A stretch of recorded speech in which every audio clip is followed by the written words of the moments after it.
You're listening to the iRacers Lounge podcast, where we discuss everything iRacing in a casual setting. Enjoy.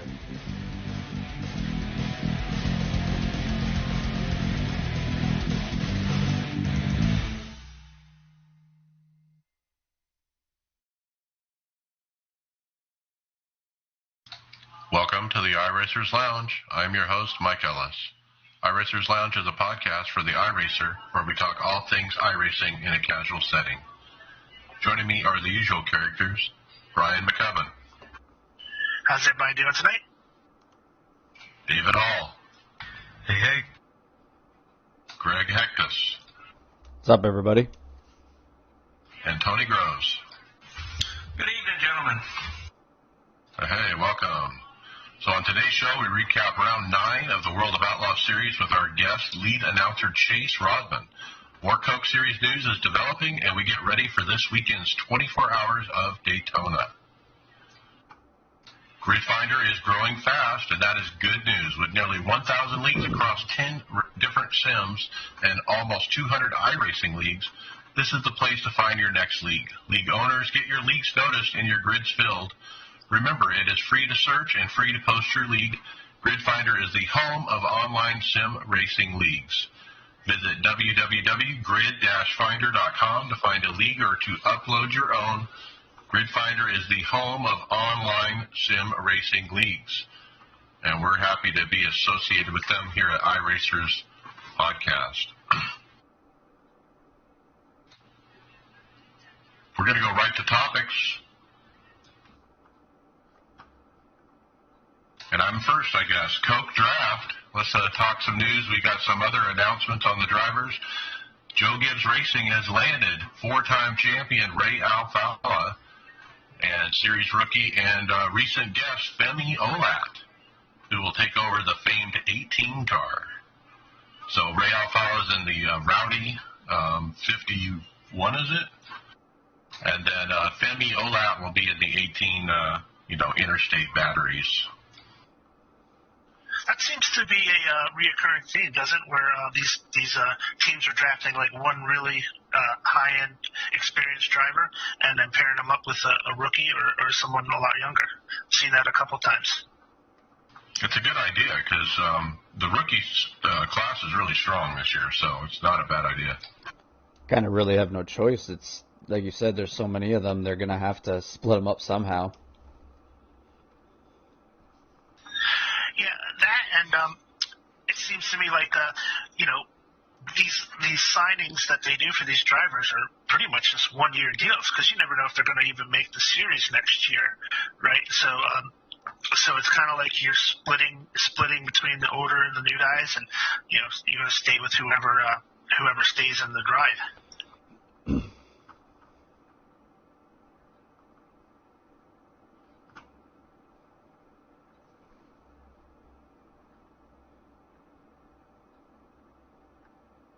Our next topic. We keep seeing these pop up. We've got a spin into the pit box. Monza style. This is at Monza, and this was not just a spin sideways and kind of sort of slide and end up in your spot. And it would have been a little bit more epic if the guy actually had a fast repair, because when he lands, that car is going to be sitting there for a while, if fixable at all. The suspension was pretty trashed. It's amazing that after all those spins, he lands in his box, not just a pit box, but his little lollipop guy's right there in front of him as he brings it over and lands it on the wheels. And so we've seen this thing with at Lime Rock with one of the road cars where they spun it into pit road. Then we saw it at Atlanta with one of the oval cars, and I guess this is the open wheel edition. Speaking of spinning, we're going to spin right back into the Coke news. Greg, what about McLaren? Sorry about that. I thought we had already talked about that. I missed the part there. But McLaren Shadow just announced they had big news. They're entering the NASCAR Coke Series, which we knew that last week or a couple weeks ago. But they're welcoming rookie Alan Bowes and Blake Reynolds. So that's a pretty good rookie and experienced, but team again. But they're it'll be interesting to see McLaren entering into this. They really like to use under the racing, under the sim racing, the Shadow name. So it'll be interesting to see how they do. They got good drivers, so. And they're getting more involved in the IndyCar program, I understand, as well. But neat to see Blake Reynolds. I've always been a fan of Blake. He's super aggressive when he needs to be, and we've seen him up in the top before. So it should be a good pairing. Yeah, yet again, another rookie with a experienced veteran, yeah. I don't know if we should call Alan Bowes a rookie, though. He's been around a while. It's just his first year, right, in it, so. Yeah. Right. We've had a lot more guys take a little bit bigger interest in the series now that the purses are so high that might not have been willing to spend as much time just for the quote-unquote championship. So the money does matter.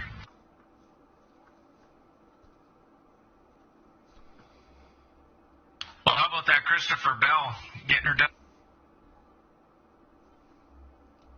Oh, Tony. Looks like There you go. Might cut out there, Tony. How about now? You got me now? Yeah, we got you. Yeah. All right, good. I don't know how much you caught, so we'll just go back to no one's surprise. Christopher Bell's in the winner's circle at the Chili Bowl with the iRacing sponsored midget. That was Thursday's John Christner Trucking qualifying night. That is a long name to say. Setting him up for the A main feature race on Saturday. Was it today that he just did this? I thought this was all done and over with. Yeah, this was last Thursday that he won the qualifying race, and the actual race itself was on Saturday. All I had to do is slow down a little bit. It was so late at night. I stayed up for the Chili Bowl. And I'm West Coast, but that's the one thing about the Chili Bowl is, man, it took them forever to get that race in. They kept prepping the track, and the track was horrible at the end of that race. They had this big shelf develop, and Christopher Bell barely touched it when he was in second going for the lead, and took quite a tumble. He flipped 5-6 times or something crazy. But Kyle Larson, he had the pole. He led every lap. He was unstoppable. Yeah, that was crazy how that shelf built up and what it did to those cars when they hit it. Because these are like top of the line midget dirt race guys making huge mistakes that just really cost them a ton. Christopher Bell, when he hit that curb and tried to correct it, and he just flipped probably about 4 or 5 times before he finally got back to his feet. It was a crazy event. Yeah, I'm sure it bent the frame on that car. There's no way he'll be able to drive that probably, but you can drive it virtually because Trading Paints has his actual paint up, where you can actually run it on the midget. Yeah, that's right. Gage Stevens, he actually posted his paint from that night on Trading Paints. So it didn't take very long for that car to go from real reality to the virtual race car. So, if you have a midget and you like Christopher Bell, and of course you probably like iRacing, you can go ahead and grab that paint and put it on your midget car. Yeah, it's a beauty. Just try to keep it facing upright. Maybe that should be like the default paint. Like if you just buy the car and you have to start out, that's the default. Yeah, that's not a bad idea. You almost wonder why iRacing doesn't have that in their standard paint. On all the cars, right? Exactly. Yeah. Wouldn't even need to go through for Trading Paints to get that. Just be right in your default. Okay, let's switch gears. Porsche Super Cup. Congratulations to Gabriela Zhukova, Quick Gabby, they call her, for winning the Porsche All-Star race Saturday, with second going to Matt Campbell and Dan Suzuki in third. On Twitter, a lot of people were real happy to see a woman win a prestigious race like this, and there was a lot of celebration about it. It was pretty cool. Yeah, actually, that was a really good race. I watched that, and Jimmy Broadbent was actually pushing her for the lead and wound up spinning himself out trying to take a high line around the right-hand bender, and he lost control. So he was right in the mix too. It would have set up a really good finish, but it was still a good race all the way through.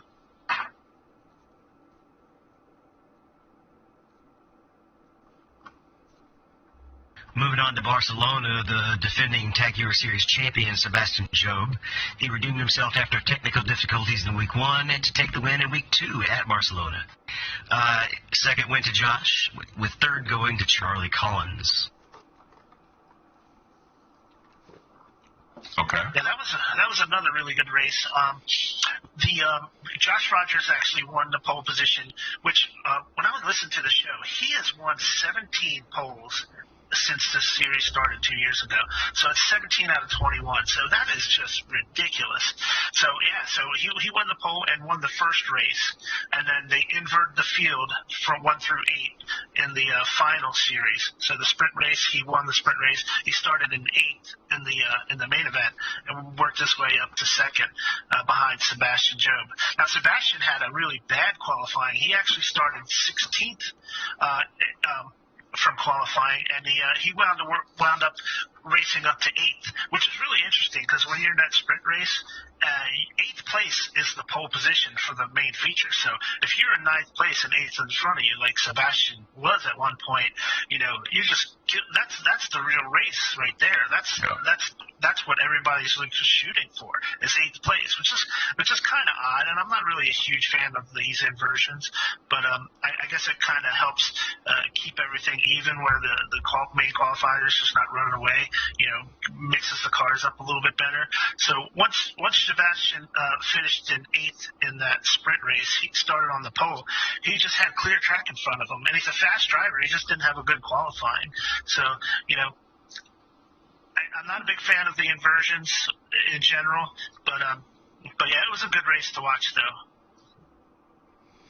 Okay, and there's still some rumblings on Twitter unofficially about the dragging the brake pre-qualifying laps issue. Nothing official from iRacing that I've seen on it, so I'm not going to say much more than that. Next up, a discussion as we approach the 24-hour race about pit speed limit. And the discussion is if you use the limiter, it's a little bit slower than if you don't use the limiter and you really kind of push it right to the limit. And I weighed in on this topic because it was it was the discussion this week on the forums. And I basically said, look, I have a little thing on my window that shows, 55.0 to 55.9. And if I can get it to like around 55.9, when everybody else is doing 55.0, I have an advantage. And that's okay. And that was the discussion, is that a lot of people are like being purists, like, well, it needs to be 55.0, and if you go 55.1, you're over, But what do you guys think? In the real racing, if the speed limit's 45, they're allowed to go up to 50, or actually up to 49.99 and so on. And if you cross the line, you get penalized, and when that happens, they can say you're over it. Actually, if you look at the speed limits that are set within iRacing, it already has that 5 mile an hour grace built in. If it's normally 40 miles an hour in the real life race, all the drivers are really going 45, and so iRacing gives us 45. It doesn't matter where you put the line. If you go over the line, the computer is going to say, oh, you went too fast. So if you draw the line at 50 or 50.9, that's just, you've got to pick a place and draw a line. Well, the thing is on those pit limiters too, it's just bouncing, it's hitting a rev limiter, so it's got to bounce it off of it. So it's going to change the speed of the car. It's not like it's locking it at that speed. It's bouncing off and cutting fuel and things like that. It's doing a whole bunch of stuff to slow the car down. So it's never going to be 100% accurate to get it to 50.0 or 50.9. It's not how a pit limiter works. It's like traction control. It's on and off and on and off. And I I didn't dive deep into the thread, but none of the pit limiters are going to run. They're all set up to run a little bit less than the limit. And they don't just run at 50.0. They run about 49 or 48 if the speed limit's 50. So they're a little bit less, but in those sports cars, I go ahead and run the pit limiter because it's really hard on the sports cars with the amount of horsepower they have to get it stable, just like you can, like when you're coming down pit road in a stock car. So I use the limiter, whereas in the stock car, I'm sitting right on 50.9. Well, and isn't there an option that you can actually have a pit limiter for every car anyways, even if it doesn't have it in the options tab? You can, unless the certain aids are turned off. But again, in the stock cars, it's possible. It's a little bit, first of all, more realistic. But they just don't have. They're so much heavier that it's easier to find. It's easier to control a slow speed like that. Well, no, I just was saying, like, even in that one, it's built in to be slower too, if I remember correctly. If you're using that pit aid, you're going slower down pit road anyways, just because it's an aid. It's not going to be as accurate as your foot and your eyes trying to make sure you get it right. Yeah, and when you're doing cautions under yellow, it makes a bigger difference than when you're out on the road, and you can just get that time right back by having a better turn one or so. Well, and if you're doing a 24-hour race here, which is coming up, trust me, you want that pit limiter because you don't want to make that mistake. You're already going to be fatigued from racing for a certain amount of hours. You might as well just use it. I have a button problem. I don't have a lot of buttons. I'm not going to have one programmed this weekend. I'm just going to be cautious. I'm going to bring it down 5 miles below pit road speed when I approach pit road, and there, like you said, there's nothing to be gained, You're not trying to gain a tenth on pit road in these kind of races. So I'll be taking it easy as far as that goes. And I kind of already laid down how I feel about it, but Tony, you're going to tell us about a poll recently about should the pit lane speeds be tightened.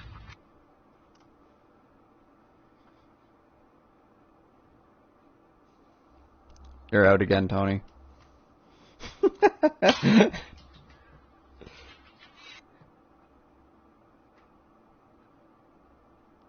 Someone else take the topic. I think his cord's gone. There we go. Oh, nope, never mind. We just had to move a little bit. So, as I was trying to say, any good forum topic needs to be backed up with a poll, and we got one on this topic. And the options that they give out is, should pit lane speed limits be adjusted? And 3 choices: no, it's fine; yes, make it tighter; 0 tolerance. And quite a few people chimed in on this one, but nope, it's fine. Is in the lead. There's about 128 votes, 47% of the people so far believe it's just fine, and that's kind of where I sit on the topic. It's good where it is. It needs to be a little bit of give. No, sorry, David. The other question here is if you're trying to make it more realistic and accurate, if that's the case, then the 87 NASCAR needs to have no pit road speed to come down, right? Like if you're gonna start nitpicking everything, you're gonna go down a wormhole here that you don't really want to do. Well, whatever tolerance you set, the truth is there's a line. There's at some point you simply say penalty here, no penalty there. So NASCAR, for example, if they say this pit road speed is 40, they're really telling you it's 45. They say 40, but then when you go 45.0, they penalize you. They say, well, you're going 5 over anyway, even though somebody who goes 49.9 doesn't get penalized, and somebody who goes 50, or, So you pick a line, you draw it. So there's no tolerance. There just is tolerance, but ultimately there's still got to be a hard line somewhere, or you just keep.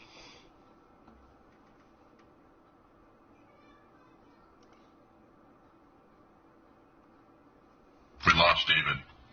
Greg, you're next anyway. David muted his mic by accident there. My cable came unplugged. We're having a great show here, boys. So technical difficulties. So the nice thing here, even though we've misspelled the title here, the Porsche eSports Sprint Challenge Canada. Now, this is kind of more home for us here, but for me at least. So the Porsche Cars Canada is seeking out the 40 fastest Canadian sim racers in an epic 8-event series. So how they're doing this is they're going to run it with two classes here: the Porsche 718 Cayman GT4, and then the 911 GT3 Cup car. To enter, you just got to set best times at Canadian Tire Motorsport Park, which is my home track, Cirque de Gilles Villeneuve, Montreal, and Laguna Seca from the 29th of January to February 11th, using the 911 GT Cup car. Quickest laps from each track will be added together for one total time, and the fastest 40 will qualify for the race. So I'm looking forward to this because I've been dipping into the road a lot more here now, and I want to try and see where I stack up, and I guess Canadian drivers wise. There's really good prizes too. I mean, first place of each class would get the Porsche prize package at the spot at the Porsche Experience event, as well as the Fanatec Club Sport hardware base and pedal set with Porsche Sim wheel and iRacing credit contribution. Approximate retail value $3,438. Pretty awesome. But Canadian only. So yeah, Greg, I guess it's time to represent. Yep.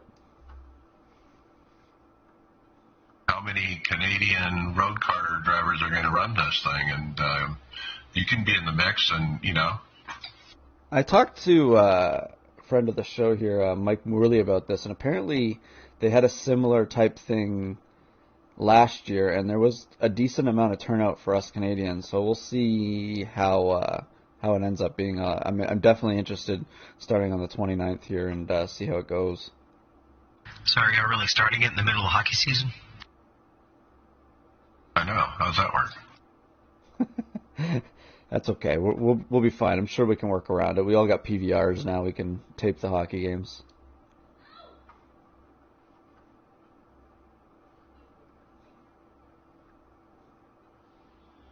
All right, guys. So for today's special guest, we have Chase Roudman. He is the announcer for iRacing's World of Outlaws NOS Energy Drink series, and he's come to join us today because we're going to talk about the last week 9, the penultimate, the next to last race of the season, how it's going, how the championship is winding up, and how the season has gone so far. So how you doing, Chase? It's nice to see you again. Yeah, it's great to be back here. I had a lot of fun last time, and really excited to be back again.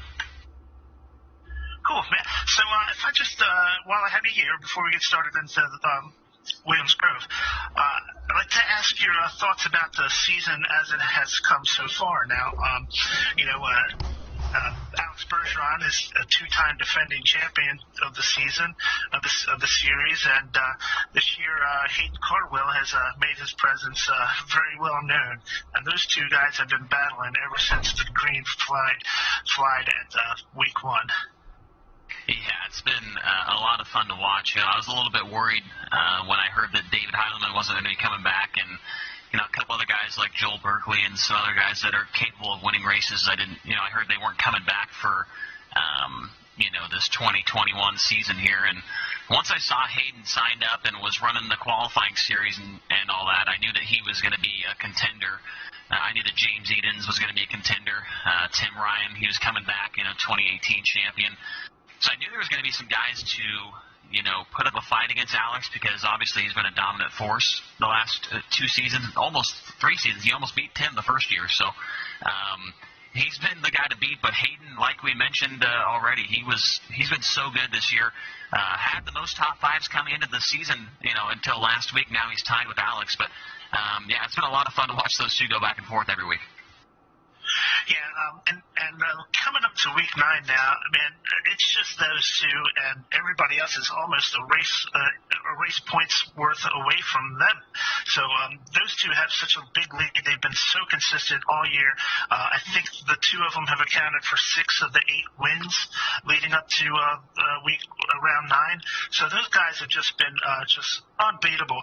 You've mentioned on the broadcast some of the other drivers like Kendall Tucker have actually had really good years, but compared to those two guys, it's just really hard to compete in this series with people who are that good and that consistent on a week-to-week basis. Yeah, Kendall is another guy that he's very good not only in the sprint cars, but he was a late model guy before he even did the sprint cars. And, what was that? I think 2 years ago when Majulis won the late model championship, Kendall was, 4 or 5 points behind him when they came to Charlotte, ended up second there. And then he tried his hand at the sprint car stuff, and he was good there. And like you said, man, I mean, 5 top 5s is pretty darn good when you're racing against the best guys in iRacing. But it just wasn't good enough this year because, Alex and Hayden both with 8 top 5s compared to his 5. So Kendall, like we mentioned, had a great season, but looks like at this point he's going to have to settle for 3rd in the championship. Yeah, that's right. So Hayden is just anytime he gets on the dirt, man, he's just like ridiculously good. You've seen it in the late model series where he won that championship. You see it here in his first year in the sprint car series. He's just so good. Alex is he's not quite as good in the late models, it seems like, as he is in the sprint cars. He's obviously very good and in the top tier, but he's not quite as diverse as Hayden seems to be in different types of dirt cars. Yeah, I mean, Alex is, he's won some late model races. And I remember one year when he won probably one of the best late model races I've ever seen on this deal was Williams Grove. He won that one. I think he's got another win. But, yeah, he's not as consistent, I would say, in the late model deal to where, he's probably about a top 5 in points guy every year, it seems like. But Hayden and Majulis and, Dylan Wilson, a couple other guys are definitely in the top tier, as you've said there, of the late model scene. And Hayden and Alex right now, in my opinion, across all disciplines, are the 2 guys to beat in any car. I mean, midgets, wing cars, late models, big block modifieds. It seems like everywhere we go, or every series that I announce or pay attention to or whatever, it's those 2 guys always, fighting it out with, Kendall Tucker and James Edens, a couple other guys that are, coming in, right behind them. So Bergeron and Cardwell, man, they're just they're on another level right now that everybody else is trying to figure out. Yeah, I can't disagree at all. That's exactly how it is. You mentioned one of the best races you saw at Williams Grove in the late models. I want to take you back earlier this year real quick to the race that was at Eldora. I mentioned it on the show when I recapped the race, that the 3-way race that they had between Tim Ryan, Alex, and Hayden Cardwell was just some of the best racing I've ever seen in any series in the service. If you haven't watched it, it's still in the vault on Dirt Vision. It's the race at Eldora, and it was just as good as you get as far as racing goes. Yeah, that I can only think of maybe 2 other races that even hold a candle to that one. I mean, that was exactly what I show up to announce the races for. That's what everybody tunes in on iRacing's Facebook and DirtVision.com to watch. 3 champions. The only 2 guys that have ever won a sprint car title with Tim Ryan and Bergeron and Hayden Cardwell, the late model champion. 3 of the best guys to ever do it. Just going, it was a slugfest. The whole race, man, last 15, 20 laps was, as you mentioned, just some of the most intense, no-holds-bar racing that I've ever seen. And I wasn't really expecting that from Eldora because usually it gets, right up around the top and there's not much bottom. But, man, those guys just, every single lap they were doing something that I couldn't believe. And, Justin Prince, after the race was over, man, he was just trying to catch his breath, because he's the other announcer in that deal. But he couldn't believe it. He's more of a pavement guy. He kind of just recently got into the dirt stuff. He couldn't believe what kind of racing that we saw there that night. And it's unfortunate. I don't know why iRacing didn't put out like a highlight video or something on Twitter or whatever, because I think that would have probably blown some people's minds. But, yeah, I'm glad you said something about that race, because that one will always go down in my mind as one of the best races I've ever seen on iRacing. Yeah, that's absolutely right. It was a fantastic event. So let's hop to week 9, which was this past Monday night. It was the next to last, the penultimate week for the championship series. We were racing at Williams Grove Speedway, which is in Mechanicsburg, PA, which is actually like less than an hour from my house, and I've been there many times. It's a great track in the service and out of the service. So coming into the race with last week's win, Hayden Carwell, he pulled it within 2 points of Alex Bergeron, so they've been neck and neck all season long. It's just a 2-point lead running going into this race. So that's how we set up the first race, and first surprise, it came out really early, because Lewis Hewitt, he took fast time in qualifying ahead of Alex, who is really well known to be a Williams Grove specialist, and he just came out of nowhere and took the pole right from Alex. Yeah, that was cool to see Lewis, have himself a good night there, at least a good qualifying effort, and win that first heat race. He hasn't been incredible the last, this whole season, but Lewis has always been a guy that he seems like he makes it into the, gets his pro license every year, has a couple of moments of greatness, but, kind of fizzles out here and there. But he's always a fun guy to watch. Him and Joel Berkeley, those two Australian guys, man, they always seem to put on a good show. But, yeah, that was great to see Lewis quick time. There's a couple of guys behind him. I can't remember the exact qualifying rundown there, but that whole top 4 or 5 were kind of some guys I wasn't really expecting. Yeah, it was great, and I think P5 in the qualifying went to Hayden, which put him in the outside of the pole of the first heat.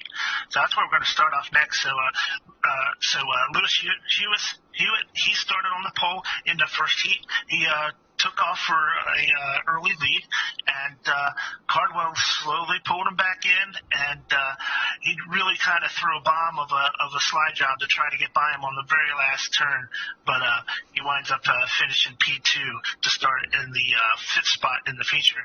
But Cardwell did everything he could do to try to catch him, and that could have been a very big spot at the time. Yeah, I think that race would have played out a lot different if that pass would have stuck, I was talking about it during the race itself, that that 1 point could have, not only just the point, but being able to start on the feature, the front row of the feature, probably we'd be talking about a different story right now. As, after the race, we'll talk about it here in a minute, but going into Charlotte, things would be looking a hell of a lot closer. But, yeah, that was a big move there from Hayden. He was trying everything he could. And it was kind of interesting because Lewis and Hayden both run for the same team. And I thought maybe Lewis would give him a break, but it just goes to show how cutthroat some of these guys are when it comes to maybe, starting up front in the A-main. Yeah, that's a really good point, because Hayden threw that slide job and didn't really complete it to the point where he could have taken him out. They were pretty respectful in that last turn, but Hewitt does take the win and starts on the pole. Now, Heat 2, speaking 1 point at a time, Alex Bergeron, he started on the pole in that second heat, and that was a heck of a race as well.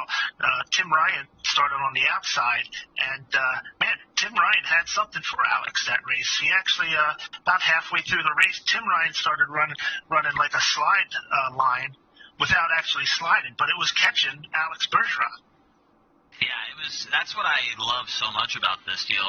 I don't know if I love it. It's kind of a love-hate relationship. It's like, these guys run so many laps, man. They know exactly what the racetrack is doing every time they go out there. They know as soon as it's got, 15 laps on it, okay, we need to start moving up, or we need to, start moving down or whatever. And I think that Tim kind of caught Alex off guard a little bit there when he started running a little bit lower into the corner and then, sliding up high, keeping his momentum up there through the middle. And once he did that obviously Alex moved down midway through the heat. But Tim was really, really good. He's always good on the big half-mile tracks, like we saw earlier this year when he picked up a win, and when he was good at Eldora as well. But, yeah, that was a lot of fun to watch. And then, obviously, those two get together. They've got quite a long history of, getting into each other or, racing hard and, fighting for championships. So when they got together on the front stretch, man, I thought that was the end of Alex's night there for a minute. Yeah, because they got together. Alex actually rode up the wall a little bit on the front stretch, but he was able to collect himself without any real major damage and still finished second, which actually put him on the outside of row 3 for the feature, right next to Hayden Cardwell. How about that? And you were mentioning the Tim Ryan and Alex Bergeron kind of rivalry they had. It seemed like it started before the race. When they were doing the pace line, they were making contact, running the pace laps. Yeah, I think, I think I could say this, but I feel like not many guys that run in the Pro Series are big fans of Alex just because he's been so good, man. Like when Jimmy Johnson won his 5th title, man, people were like, oh, man, I don't want to see him win. I'm tired of it. Or Donnie Schatz with the Outlaws, everybody hates him because he's won so many times. And I feel like it's kind of the same thing here on iRacing. Alex has won so many times that everybody's tired of seeing him win. They're tired of seeing him get all the money and all that stuff. And Tim, obviously a former champion trying to beat him, I think that gets to him just a little bit more. So they were definitely getting together a little bit there. They've gotten together a couple times throughout the season also. So that was definitely – I was pretty surprised to see them run into each other on the pace lap. Yeah, so that was a really good race. Heat 3 went to Cameron Merriman, and Heat 4 was taken by Tyler Schell. We'll get more into these races, but everybody's going to be looking towards Alex and Hayden for the final. So after two B main races that were just desperately run, one of the great things about the B main races, and I don't really talk about them a whole lot because typically the winners really don't have an impact in the race. Those are some great races in the B mains because it's just desperation time. Try to get from whatever position you're in to the top 2 to make that feature. People take some pretty big chances, get very aggressive, but the B main races are pretty fun to watch, even if they don't typically have a big output on the race. Yeah, I agree. Some of the best racing that we've seen this year came out of the last chance races. And I mean, this week was a prime example of Daniel Gow making it. He was about 20 feet away from the start-finish line. Got it. I can't remember who he ran into, but they got together, and he actually hit the incident cap. And like I said, it was about 20 feet from the finish line, but the server removed him because he had hit the 12 incident cap there. And so I can't remember who ended up transferring, but there's always a ton of drama in the last chance races that I like watching every single week. Yeah, exactly. They're fun to watch. So we're going to hop ahead to the main feature, so we had the drama just started like right away. On turn 4 of the very first lap, Hayden Cardwell, he gets into the back of Alex Bergeron, right in the middle of turn 4. Cardwell takes a spin and just gets sent to the back of the field with some moderate damage. I wouldn't say heavy damage, but so right there you're looking at Alex Bergeron still in the top 5 and Hayden Cardwell all the way in the back of the field, and this could spell disaster for Cardwell. He's done it many times where he's come from the back of the field, and the late models especially. But this track is a little harder to do that with. So when you're looking at him in P20 at the restart on the lap 1, you're thinking this race, this championship race, might be over. Yeah, I knew it was going to be really hard for Hayden to make up that. I know how good he is, and I've seen him do it in the past, and so not only the late models but the sprint cars as well, like you mentioned. But with the way the track was looking and how it ended up being, there was just no way that he was going to get back even close to the top 5, and I think he ended up finishing 12th at the end of it. So as soon as that happened, man, I was pretty down in the dumps because I wanted to see a close fight heading into Charlotte. And I think a lot of people did also because I went back and looked at it. A couple hours later, I looked at the broadcast on Facebook and had like 75,000 views on it or something, which is unbelievable for one of these championship sprint car races because a lot of people knew how close it was getting.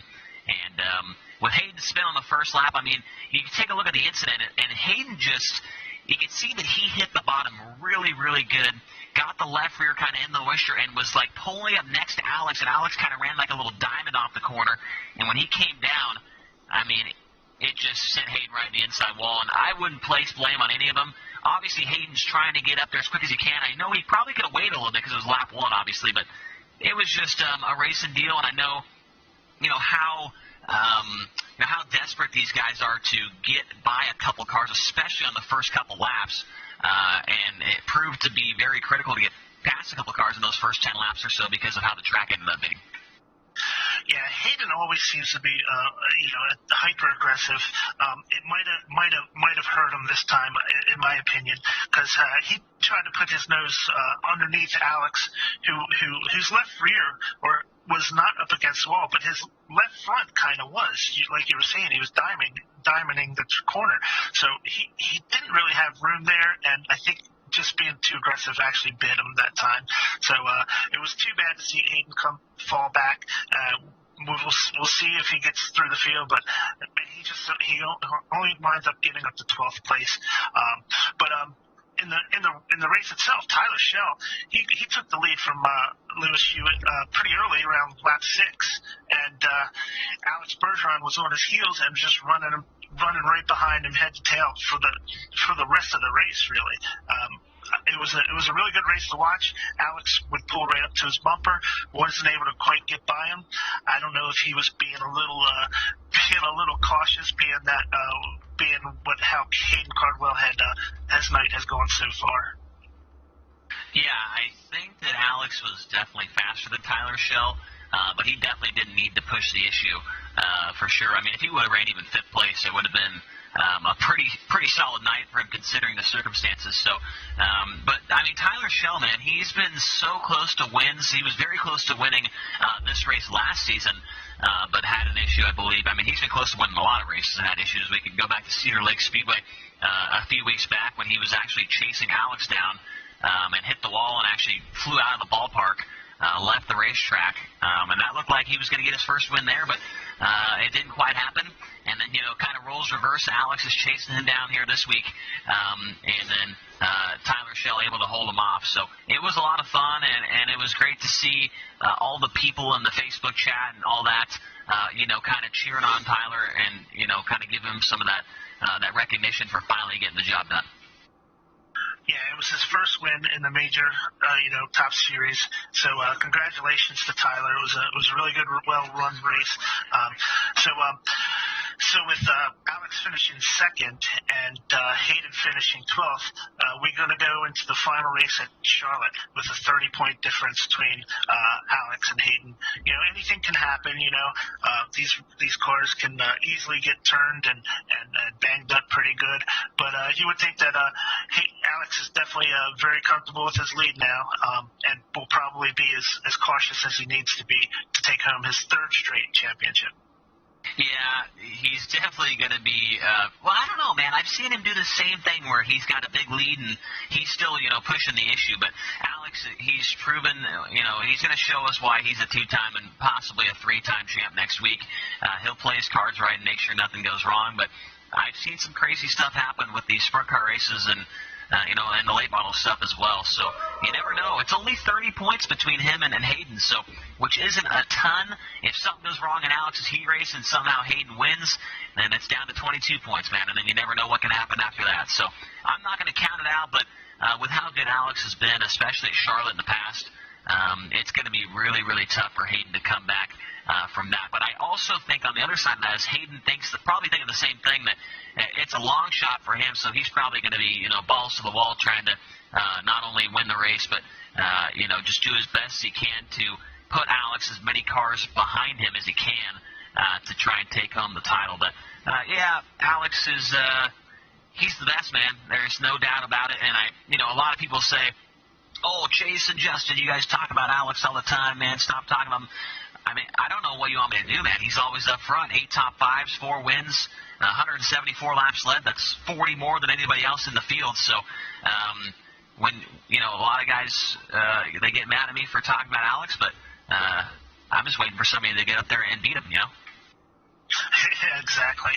So next Monday night on Dirt Vision at 9 o'clock will be the finale at the dirt track at Charlotte. We look forward to hearing your call again, Chase. You've been really great to have you out here. Before you go, I'd like to ask you a couple quick questions. This has turning out to be like the first time that iRacing is putting out these races on a platform other than their own YouTube channel with their partnership with Dirt Vision. Is there anything you can tell us about how that came about and how that's been working out for you? I don't really know all the inside information, but I am pretty close with the guys at Dirt Vision, and I think it's mostly they have their Fast Pass and now their Platinum Fast Pass, and during the wintertime they really don't have a whole lot of content as far as real racing goes.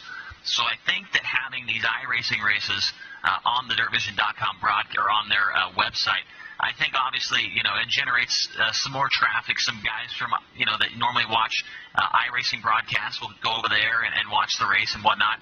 And I think it's obviously it's great entertainment. We see 75,000 views on just the Facebook page alone there for the race this week. So I think it's getting a lot of people over to their website and maybe checking out the Dirt Vision Vault and watching some real races and maybe getting themselves a couple of fast passes purchased and whatnot. So I think it's a cool deal, and maybe we'll see it,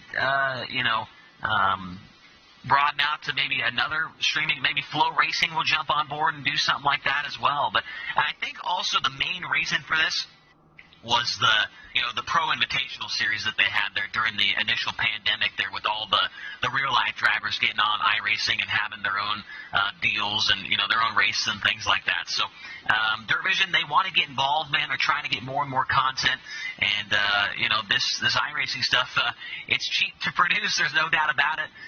You don't have to send 15 guys out there to set up a broadcast, so that always helps as well. But yeah. Okay, cool. Yeah, it's very interesting. It's a good partnership between both respective companies. So hopefully that works out well for everyone. So one last thing before you go. Now, I understand that you you're actually part of the actual real life World of Outlaws series, and if you could let us know how you got involved with that real quick and what you've been doing with those guys.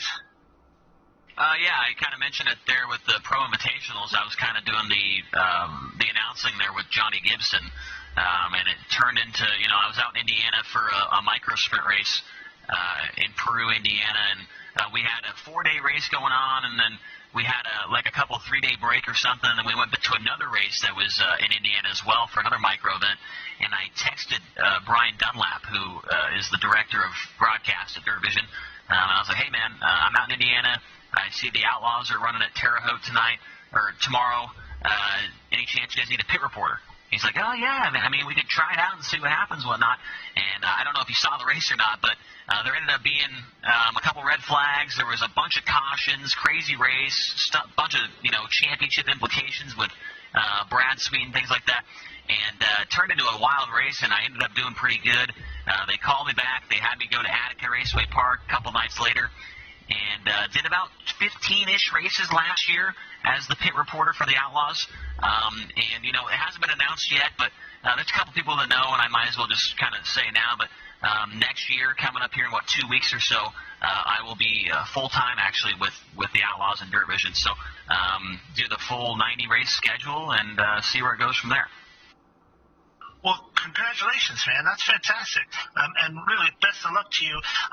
iRacing, in my opinion, iRacing has, real or virtual, between you guys and the Porsche series and Evan Pasocco in the Cup series. iRacing, the announcement team is as good as anything you'll see anywhere, real or simulated. So congratulations. I really appreciate you coming out and joining us today. And best of luck to you in the World of Outlaws coming up. Yeah, thanks for having me on here, guys. Always a pleasure, and love talking about dirt racing and iRacing as well. So hopefully we can do it again sometime. Thanks, Chase. Bye, man. Thanks. Thank you very much, Chase. Yeah, it's always awesome to have Chase on to talk dirt. I'm going to jump back into topics where we left off. New York Times article, a big one, guys, and it's about, obviously esports and how does iRacing and sim racing play out over the 2020 with the corona and everything. And I'm going to read a couple quotes out of this article. It's a fascinating read. 10 10 months into the experiment, sim races seem to be paying off as television and web audiences help to savage the 2020 season. And now sim racing gives teams a new source of revenue, gives sponsors a more accountable form of marketing, and has interested a young audience that motorsports have struggled to capture. Soon sim racing will face the real test. Can it retain fans and sponsors when real cars are back on real tracks and real spectators are back in the stands? It's a good question. Thing is we're still going to have to wait for that. They're not even going to have that. We're not going to know that probably by the end of this year anyways, because how many tracks are going to be at full capacity by the end of the year? Probably not very many. Right. So this might be more of a statement for 2022 or on from there, right? Another good quote, you have so many options with iRacing, says Mr. Zager of Fox. He said, envisioning a dirt track race one week and Daytona the next. Esports became a very big buzzword when the pandemic hit, he added, but iRacing just went to the front of the field and no one caught up to it.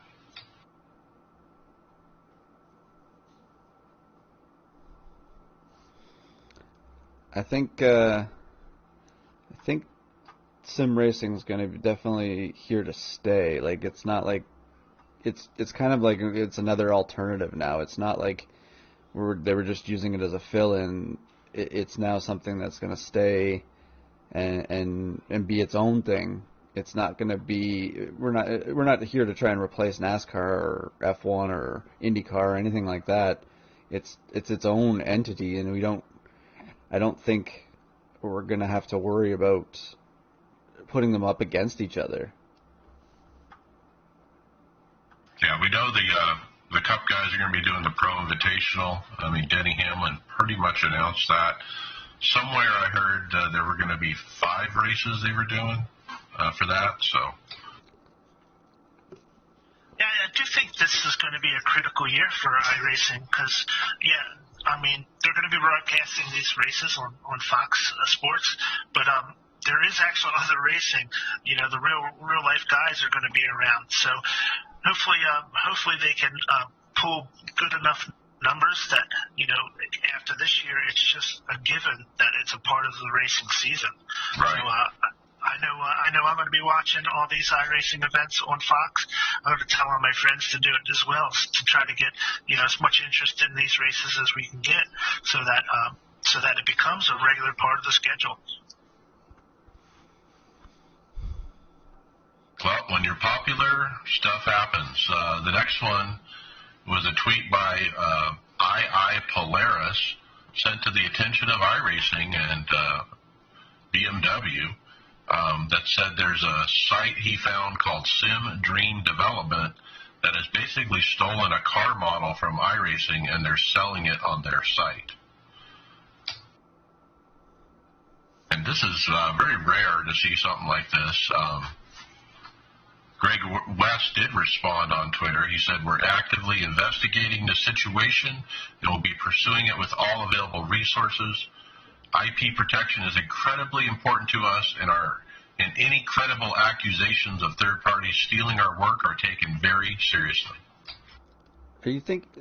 Are they really worried about this in a bunch of fronts here? Like, obviously they stole the model of the car, so they got something in the background there that's got all the resources to generate this car. So it's obviously the car that's not even available yet. Yeah, it's not even a race yet.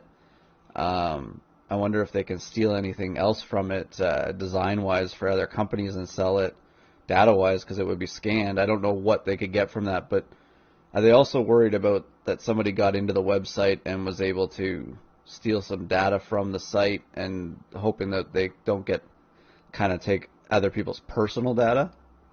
Right. Is there a gap? Is there a hole somewhere? How did they get it? That's the big question. Well, our teammate Bobby brought up probably the biggest concern for iRacing is that when they get the teams to give them these scans of these cars, there's an expectation that data is safe from other teams. So right now we have a car now that they're prototyping basically, and the data on on the design of it is now accessible to other teams. And Bobby expresses concern, and I kind of agree with him that it's going to be harder to get teams to want to be willing to let you scan new cars now for the same reason they've been unwilling before, is they don't want that information getting out to their competition. Well, especially kind of the big part is the manufacturers that are competing in like some of these multi-class events, things like that. You know, depending on how accurate of like up-to-date cars we've gotten, like it could really hurt a team if a part of the car that data got out to something and they could use it against them, knowing their technology. Well, on the screenshot that was posted, indicates that you pay €7.99 euros for the Assetto Corsa Bavaria M4 GT3. But my question is, did these people develop it maybe just based on the screenshots that, iRacing has put up publicly of the car that's out there on the internet, or did they get into the actual software and get the 3D model? You wonder, with the reason this happened now is because they have that 3D viewer, right? It's something different that obviously is giving out more data that's being quickly changed as you're painting something. So it's obviously got an open end in the computer or in the files to automatically adjust it every time you make a painting adjustment to it. So this is the only thing that's changed in the last little while to see something like this come up is that viewer, right? Yeah, maybe it's related. We don't really know, but good to see that iRacing is taking it seriously. I'm sure they're getting their lawyers involved. Well, I was looking, kind of through some of the comments and stuff posted in this quote-unquote company. It's quite famous for stealing stuff, and they steal all kinds of different things, and that's kind of where I couldn't find out, like, it looks, I kind of think most of the, if they ported it to Assetto Corsa, it's most likely just the skin, and if that's the case, that's not such a big deal, really, like it is, but not in a super damaging way. They're still stealing. They still need to be shut down because they're not only stealing from iRacing, they're stealing from a lot of people, a lot of other companies, and a lot of other people that have like side gigs painting cars or doing whatever they do. A lot of their stuff's getting stolen and resold through these guys too. Well, and BMW too. I mean, they're the ones who exclusively wanted to release it through iRacing first before the real one came out. This is kind of putting a kink in it. So I'm sure BMW's lawyers are involved as well. I was going to say. Yeah. Oh. Go ahead, Tony. I was just going to say, yeah, sorry, Greg. I was just going to say, like, as they all should be. But if all it is just a skin, then that's probably like the best case of this whole scenario. Right. Tony, just made it look like it. Tony, is it like a mod site? Is that what they're kind of like? If you kind of class it to? That's what I would class it to. And like, I didn't go to the site. I wasn't, going to go that route or anything like that. Just kind of browsing through all the other comments.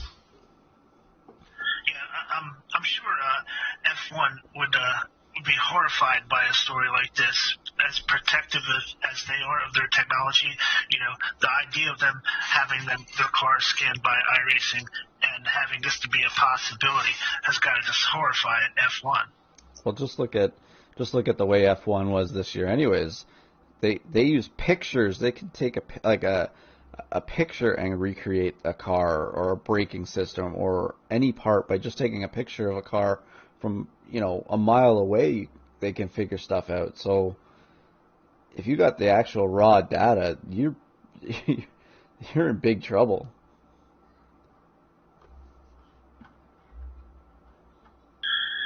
Yeah, I'm hoping, like Tony said, that this is just a skin type of copy, not anything more detailed or anything like that.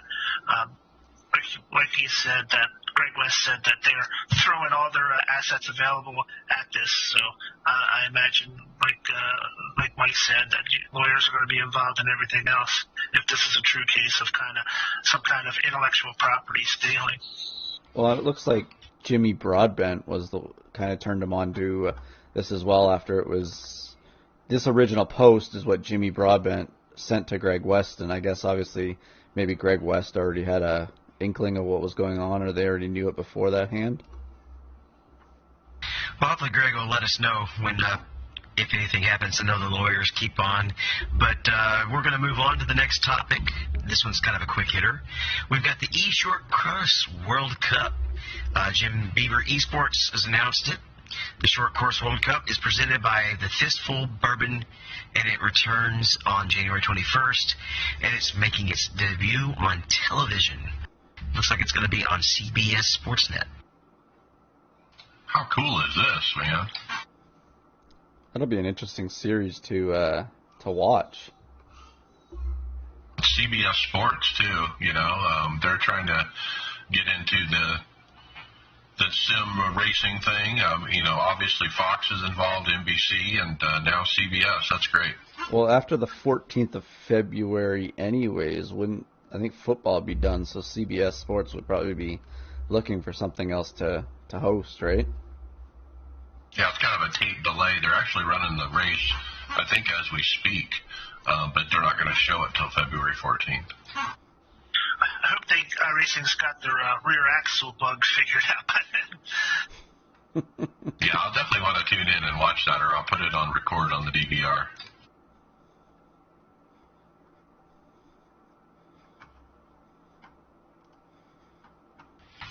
We got another video on fixed setup oval racing, Tony. Yeah, David Childhouse posted up a YouTube video. It looks like he's doing this as like a weekly series. It's a guide for fixed setup oval racing, and it's a nice little layout. It's very reminiscent of Chewy Side's videos, which he does a really nice job of those as well. What Childhouse does that's a lot different is he basically goes through all the oval cars, ARCA right up to the A, for that particular week at their respective tracks, and shows you how to get around get around the track, how to put down like a good lap. Shows just like Chewy Side would do, shows you all the points that he's using, the like braking points and what he's doing with throttle and brake, and it gives you tips on your steering ratio and brake bias, and sometimes the offset when he changes that. Nice, it's a nice little video, worth a watch. Yes, I definitely watched it and picked up some tips, like the steering ratio and the brake bias. That was very helpful, and just seeing the line. But it also kind of let me know what is available as far as track combos for the week.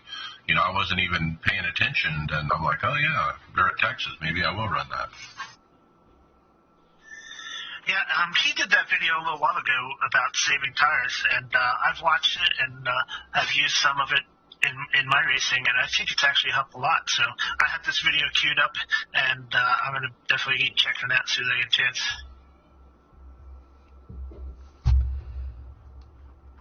Something else interesting to check out, if you go to Roman Grosjean's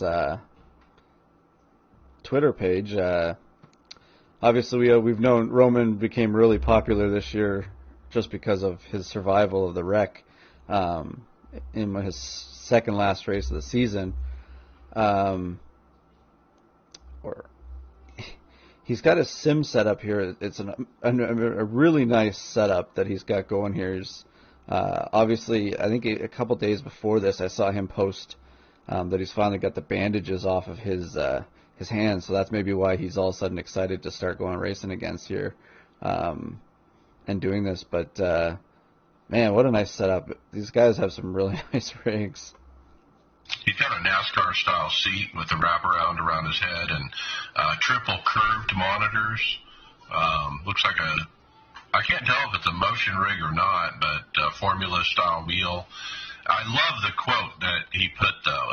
That really rang a bell with me. It says, quote, "You think it's just a video game, and then you find yourself super focused and trying to find every little details to go fast." It looks like that's a sim seat that he's in there, from that symbol on the back of it. From the logo, yeah. And he did tag iRacing in the tweet, so hopefully that is his choice of sim. And that's what happens to a lot of people who think iRacing is just a game, you know. Once you get into it, you realize it's so much more. And it seems like that's what Romain is going through. He's, he's just saying, you think it's a video game, and then you get into it, and you realize you're focusing and doing everything to get fast, like you would if you were, in your real car. You're a Formula One driver. You're super confident. You get in these races with these guys, and they're 0.2 faster than you, and you're like, what?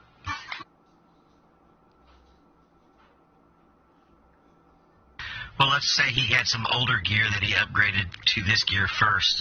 What would he do if he wanted to unload that other gear, Brian? Well, one way you could do it is give it to me or somebody else. But do you really need it anymore?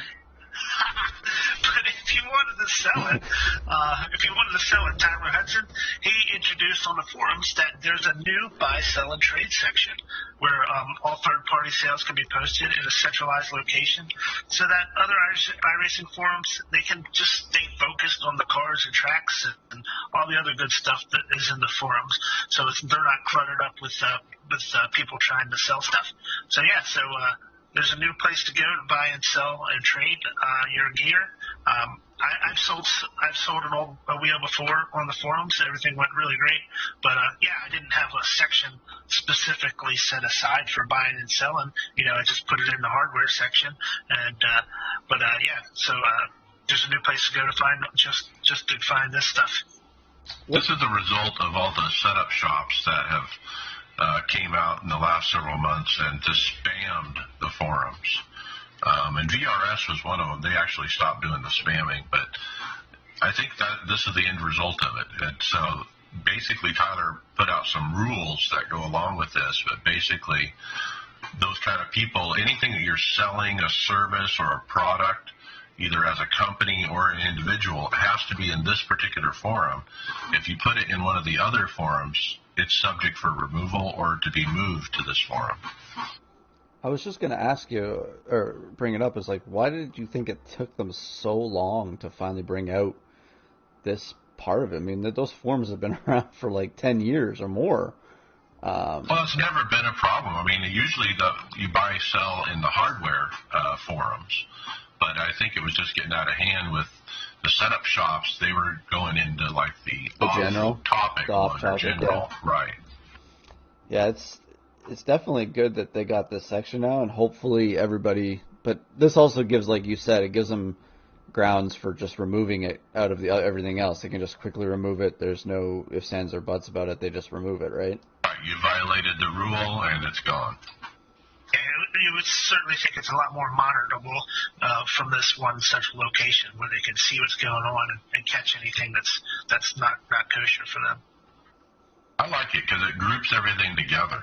It puts not just hardware, because normally if you're buying hardware, you go to hardware, but if you're looking for setup shops or services or paints, you have to go find it in the various other forums. So it's kind of neat that it's all in one place now. I like it. Next up, a blast from the past. I got a notification in YouTube that Inside Sim Racing YouTube channel has put up a video this week after being gone for quite some time. I don't know how long they were gone, but they're back, and it's one of the two guys that was originally involved, and this is the guy who runs the Sim Motion company, and they're the ones selling the Sim Magic wheel and stuff from Hong Kong. And they're a U.S. distributor. And he basically started putting up videos this week on this dormant iRacing iRacing YouTube channel from long ago, promoting his products that he's selling. Specifically, this video is on the Sim Magic wheel. He goes over and does kind of a review of it, what the pricing is, what the different options are, different wheel packages, and different things. Great to see him back in action. We used to get tons of content from this channel. In fact, this podcast for years got regular weekly stories from this YouTube channel. So it's kind of neat to see it back. What's the guy's name? I forget. I can't remember. Well, there's his partner runs a different YouTube channel after they split up. I forget the name of that one too, but if you see his face, you'll know who he is. So check our script and his video about his Sim Magic wheel. Isn't it the Sim Pit guy? Isn't it? Sim Pit, right? Yeah. He's the other guy. Darren Ganji, that's his name. It just came to me. So Darren Ganji is the one who was the original host of Inside Sim Racing, along with the guy from the Sim Pit. And so now Darren Ganji's gotten this channel back up and running. And I hope he brings good content for us to talk about on the show. So it's time for Daytona, Tony. Yes, sir. Yes, sir. We have 1 day to go before the first kickoff of the 24, and I'm sure Greg and David, you guys are going to be firing it up tomorrow night. We're doing the Saturday morning show. We're definitely going to be practicing tomorrow night. Yeah, so, I'm sure most of us are going to be on trying to get those last minutes in. I know the fun team is going to be rocking and rolling Saturday morning. We've all been kind of busting our butts, doing a lot more than our usual just couple laps around. We've all put in quite a few laps just to keep the car as clean as possible. We're certainly not going for speed, and I think we're all running roughly around the same type of lap time. So I think consistency is just going to play into our favor this weekend. But it'll be my first round out, and Brian, it'll be your first time doing the 24 too, right? Yeah, that's right. I've never driven these cars before. I've done a lot of practicing this week getting ready for it. But, I've never done it. I don't even know how to change drivers, so I might hit you guys up on how to do stuff like that. So I'm looking forward to this event. It was a blast learning this car and figuring out how to drive it. I did some practices in the middle of the night because one of my sessions is going to be from 4 to 6 a.m. So it'll be dark on the track. I'm getting used to running in the dark, and I can't wait. It's going to be fun. So Tony put up a practice for us over the weekend, and a few of us went in there and ran some laps. Now, Tony and Brian, since you guys have never done this type of event now with the new thing, have you guys set the team up on the UI server? Or, the UI server to make sure everybody's registered? I think so. Yeah. See, you guys make sure you guys create the team fun, because that has to be the one that has to be entered in, like whatever you guys are going to call it, and make sure everybody's name's in it. Yeah, I think Tony Rochette did that. I got an invitation for it, so I think it's done. Okay, yeah. But it's just a reminder to everybody that when you register, you have to pick which teammates are going to run the race, because it's going to establish how your iRating is used in the split. So it's going to be an average iRating of the drivers? Some of the average iRating of the drivers that you plan on running. If one of those guys that you registered doesn't run and get their fair share in, which generally is going to be 2 stints for almost any driver count, because if they don't get their fair share in, your team will get disqualified. Well, and what about Q? Any driver can queue. The other thing is too, when you're registering there too, as it generates it, once you guys are all in, it'll show what your average the nice thing about the UI is it kind of shows you who you're racing against and their iRatings and all that stuff all put together. It's kind of nice for these events. The UI for the team event seems to be a lot easier now to deal with since they got some of the bugs worked out of it. This is a big event. This is probably the biggest endurance event of the year. So I'm expecting the Friday night one to crash and then have to fix something for Saturday. So anybody that enters in on Friday night, just be mindful there might be some problems because it's inevitable sometimes with just what they do. It was the Saturday one that crashed at Le Mans, and they ended up having to set up a 9 o'clock start for Spa as well as a 7 o'clock start. Yeah. They had 2 Saturday morning starts. It's usually just the overwhelming amount that they get. They just get so many people, and like this and I think these two this and the Daytona 500 are the 2 biggest ones of the year that everybody looks forward to doing. Another neat little sidebar is once you run laps for the team, you can withdraw and go run a single racer event and still come back in and rejoin the team. Also, Brian, just so you know, the getting in and out of the car is the same as if you're going in and out of a practice. So when you pull into your pit stall, there's 2 ways to do it. The next person in line would just on the top of the screen, it'll say remove driver. You click it, and then it'll show the seat open on the green tab, and you click the same thing like you would do in a practice to get in your car and go around. Or the driver can get out of the car, and then that tab will go green, and you click it and you go back in. It's really easy. So, tires, every time we get fuel or not? No. That's so every 2 fuel tanks? It's like another 30 Probably seconds. the GTE. 30 seconds for the GTE too on pit road extra, isn't it? Yeah, I don't think our team has talked about that, but guys, we need to do that. We need to not get tires every time we stop. We need to get them every other time. See, I think we figured out what we're probably doing in the LMP2 is we're going whatever our stint is. So I think we're having 3 stints, aren't we, at a time, David?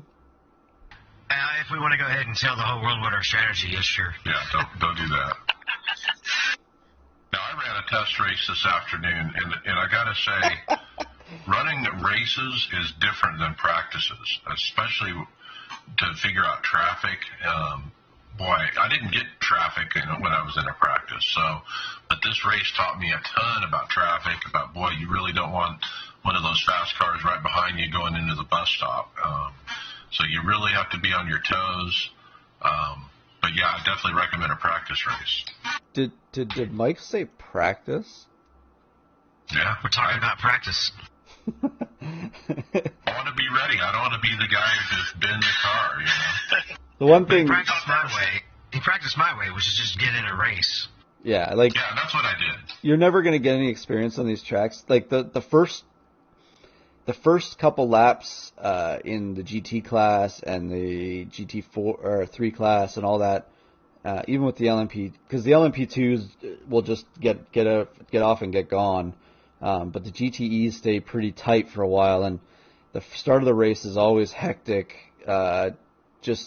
Just from, even say something happens in the LMP class where a car spins out and that LMP2 gets mixed in with the GTEs in the beginning. It's such chaos, and it's really difficult to manage the first couple laps. So if you just keep the car clean and if you lose some time going around the track, just do it then. It's the best time to just make sure your car stays clean because the cars are so close together for the first little bit, and then the first time the LMP2s come through to try and lap the cars, it's all about being patient and stuff like that. You can't just assume that you're going to be able to everybody's getting accustomed to being passed and are passing each other too for the first little bit. As the race goes on, it'll become more of second nature. And I got to say, the crew chief software was awesome during this race. I've never really experienced it during a multi-class race like that, but the crew chief spotter guy is giving me information that the regular iRacing spotter doesn't give. Like, hey, one of the faster classes is coming up behind you. Be ready. And they say that. I can't recommend it enough to run that crew chief app. I was going to say, don't go ahead, David. And for the 24-hour race, you have to be even more patient than in, say, a sprint race. There's a lot of aggressive moves that you'll make in a sprint race because you only have usually 45 minutes or an hour, and you don't have time for the traffic to balance out. So you have to be, when you're in the faster classes, you have to make some harder moves. But you want to be patient as possible because the car that finishes is going to be the car that doesn't spend time repairing. Well, and Tony, you run the spotlights, so you're going to, in the GTE class, you're going to get the blue light a lot when the LMPs are coming around, and it's a good. The nice thing about having the spotlights is, it gives you a quick indication right away that they're coming without even having to look up in your mirror, or see the flag in the corner of your screen or whatever. Because we're in VR, it's a lot different. But having that blue light flash, it just makes it a lot easier to find, look back. That's the time you look back to quickly see if there's what's behind you. And FYI, the blue light activates when they're a second and a half back. So you still have a little time to gather where they are. It doesn't mean they're right on top of you. So Mike, you said you're using the Crew Chief app. You mean the actual app called Crew Chief, right? Right. Okay, I do have that, and I do run that, so I'm good. I'm glad. It gives a lot of good spotting information that the regular spotter doesn't give. Yeah, and then even tells you times and which sector you're slow in versus the other sectors. Hey, you're a second off in the second sector or whatever. Well, we definitely wish good luck to everybody in their adventures in the 24-hour. We'll definitely enjoy coming back and talking about that. I have one of our last topics we're going to cover. Mike brought this up just earlier in the chat, and I had a little bit of extra time, so I was able to give the video a watch. And we have a new series coming out called Brick X Brick, or Brick by Brick. It had its first video come out. It's the former IRL driver, paraplegic Robert Wickens, as he returns to the racing sim world. And he basically shows that his current rig that he's got it set up, and he talks about how he's using it to adapt to not being able to use his legs. He also talks about a couple of things that he does to help make sure his legs stay comfortable, because blood flow and actually almost kind of like a bed sore type situation can kick in. You don't realize when you move your feet around just to change the pressure points. A lot of interesting stuff on there. He's showed how he's using basically an analog clutch as his throttle. He's using a handbrake as his brake. And he's wanting to have it where he can. And I'm surprised he hasn't tried using it this way, but I think he wants to be able to use both sides as the throttle. So right now he uses both analog clutches as the throttle, and he uses the handbrake as his brake. But that means he's in some of those tight corners with just one hand on a Formula wheel. But it's definitely an inspiring story, and he's actually wanting to try to use this as a way to get back into real competition, like real life. Right, he's developing the wheel and the braking system where he hopes to use it in a real car someday when he gets back. Interesting story about the handbrake too. I mean, it started off like a regular handbrake, which is an on-off switch. He modified it where it works more like a real brake, like a pressure brake, where he pushes on it and it provides that hydraulic feel. He also talked about how he wants to modify that cube control wheel so both flaps on each side move at the same time. If he's pulling one up, the other one moves, so he can use either hand for the gas. And if you're a paraplegic or you have limited access, this is a must-watch. I mean, he gives a lot of tips and tricks that he's learned since being thrust into this situation. You think that obviously he should be in the works with some company to design a wheel for this, because I know there's organizations that take care of this kind of that try and make controllers and help out the handicapped or anybody that's physically disabled. So, you wonder with his resources that they haven't already tried to come up with that steering wheel for him. The rig manufacturer, I forget the name of it, that he has, they helped him develop that brake, turn it from a simple hand brake into a proper hydraulic brake with a lever. And so there has been some development that way. And then in the video, he talked about how he wants to develop this cube control wheel to do some different functionality that would help him.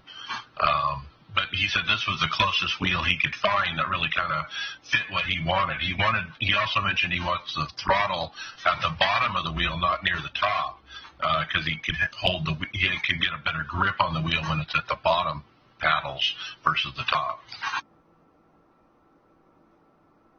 Great video. This came out today too. I got the next one.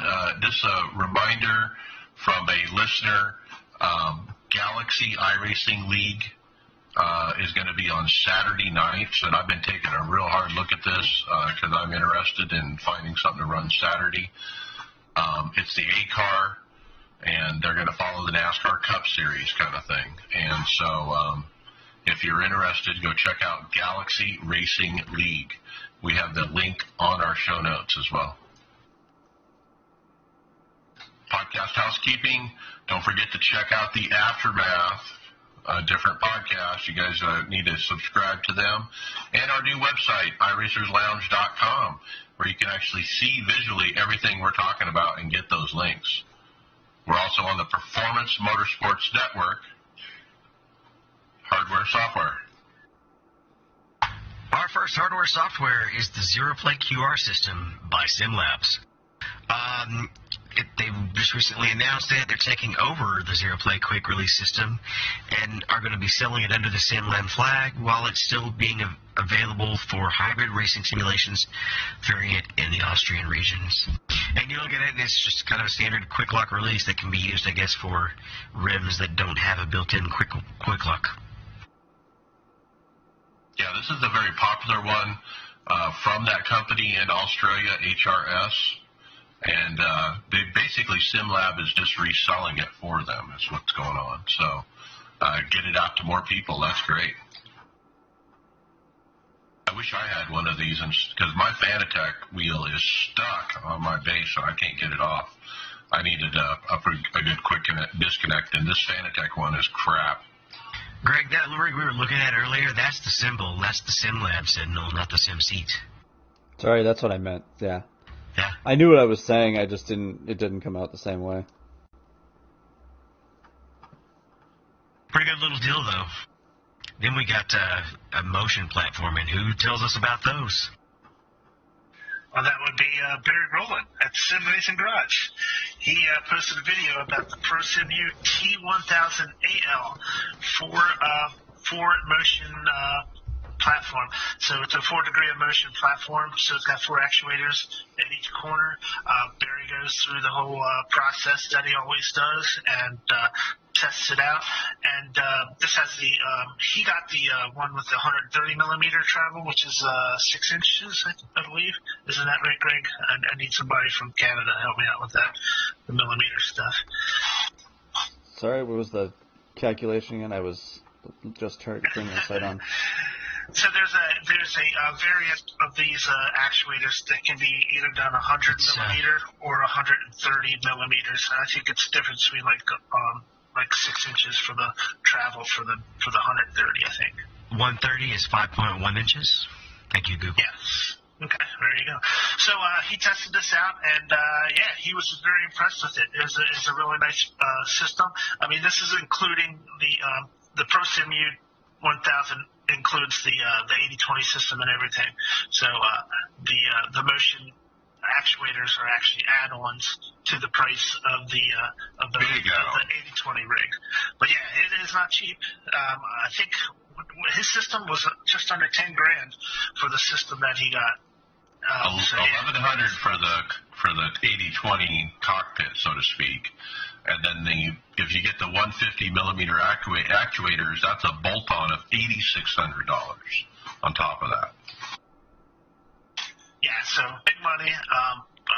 Apparently, he thinks that they are quite well made and they do the job really well. But that's a lot of money, though. Man, that's a lot of money. I didn't come near close to spending that much. What did it say that it is an American? This is French, I believe.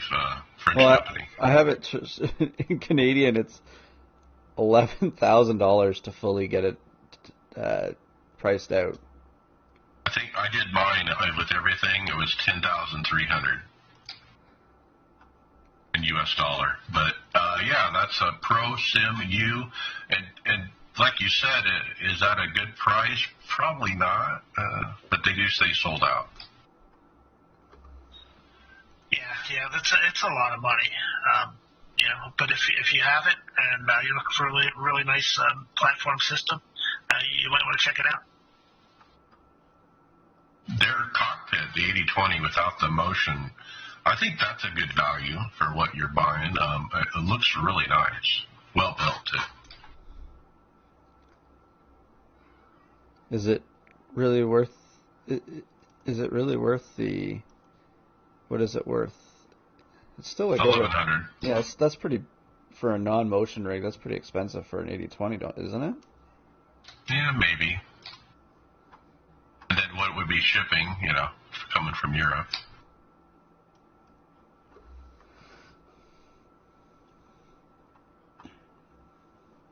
Well, how about a new motherboard? Asus just announced their new lineup of Z590 boards, or Z590 boards for you Americans. The ROG Maximus 8, 13, is looking amazing. Definitely screams Big Red V4. I got no idea what Big Red V4 is, but I guess if you just go by looks of this thing, it's kind of a slick-looking motherboard. I see a whole bunch of stuff on there that I'm not used to seeing on there. I'm not exactly sure what it does because this is just a tweet that I was looking at. But I think a lot of it is just like cover plates, Tony, from what I'm looking at. Prettiness. Yeah. It's amazing. So just aesthetics. Yeah, it's amazing when we first started buying or making PCs here to run iRacing, you just had a motherboard with nothing on top of it. It just looked like a circuit board. And now they're eye candy in your cases, because obviously the cases are now eye candy too. Yeah, you didn't used to have the open cases or the clear cases. It was those, just solid walls. Now you're all glass and neon colors on the inside. I still have the solid case. Now, on my latest build, which was an all-glass case, it had some, I guess you'd call it eye candy in the middle. And for the longest time, I couldn't figure out where to put the hard drive. And guess what? It was underneath the little panel, the eye candy panel. I had to unscrew it, and it was hidden underneath there. And then, I'm like, this isn't very functional, but it's pretty. Yeah, because the solid state drives aren't really that good looking. They're just a stick, right? It's like a stick of gum. It's just like a memory stick or something, yeah. What else is new, Greg? We're gonna look at I guess another version of the RTX. This is a 3060. They're calling it the Ultimate Play GeForce RTX 3060 now. It's coming out in February. NVIDIA's announced this. It's a second generation RTX card, I guess, and it's going to be. They're saying that it's 10 times the ray tracing performance of the GTX 1060. Now, graphics cards aren't, my forte here. I don't know what this all means in the end to it, but where would this rank with the stuff that we had right now? Is this a more powerful card because of the generation?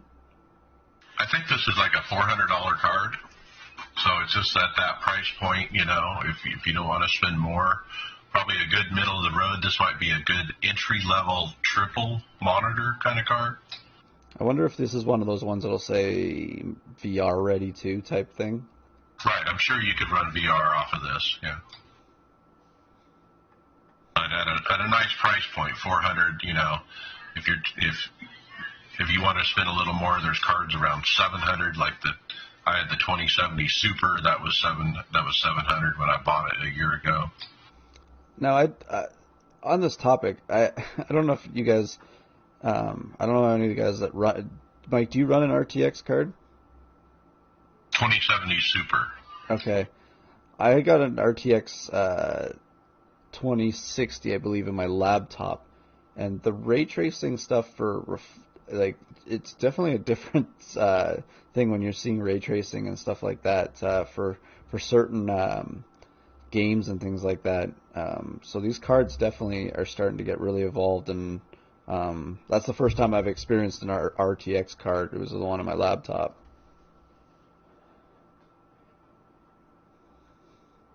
Okay, next up, a rig review. Basically, VRS posted a sneak peek of their new Direct Force Pro GT Sim rig, currently being used in the Coanda Sim Sport complex. This is that sim house with the purple floors, and boy, it's a beauty. It's a real slim-looking 8020, not a lot of bells and whistles. Monitors are on the same upright at the base is on, which is a little worrying. But triples with a fourth monitor above, typical bucket seat. What do you guys think of this rig? It's pretty slim, pretty clean. Those aren't the pedal stuff that they're developing, is it? That's not their system there for it, is it?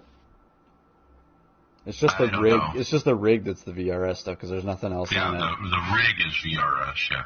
But it looks like it comes with a lot of different, being the way it is. But like even on one of the things here, you can see that they got a camera support for the back. It definitely is a nice looking rig. It's really hard to tell all the stuff it has because it's such a dark color too, right? Right.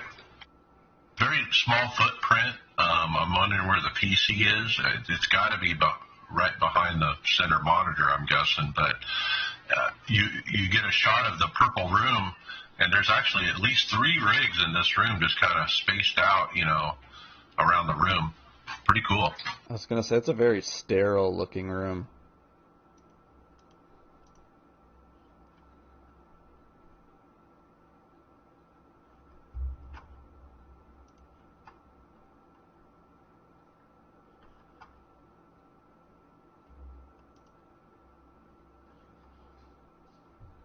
Brian, do you when you race, do you race with any gloves? I do, actually.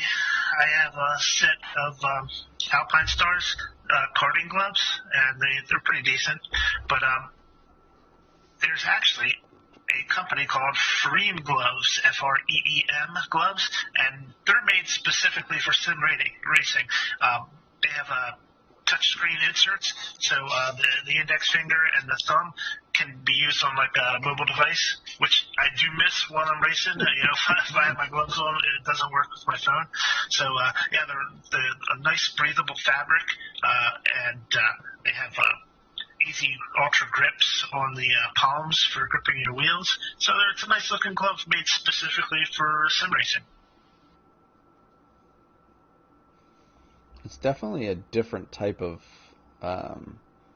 way to look at it. It's basically reminds me of kind of the work gloves that I work with at work. It just it's more of a tight fitting. But the thing that the breathable fabric is what you really want when, especially with when you're gripping a wheel, you don't want your hands to start sweating or things like that. But it looks like an interesting glove. They're made in Italy, it says here. Yeah, that's right. They're made in Italy.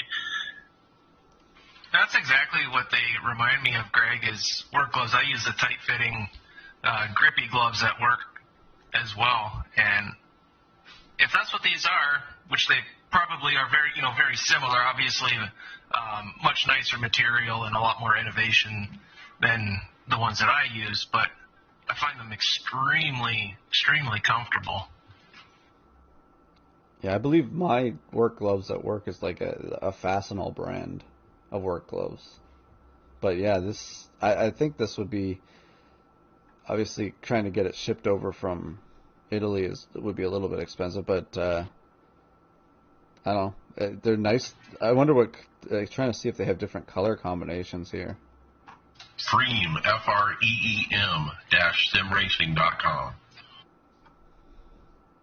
In the interest of time, I'm going to jump around here. We're going to jump to our buddy at MidwestSim.com, Tony. Tell us about Pit Buddy. I was telling you that Scott was telling me about this, and sure enough, they released it this week. Yeah, boy, that was quick. I mean, ask and you shall receive, right? Like, this is exactly what I was asking for last week. It was too funny that this is already in the works and just ready to go. So he's added on to his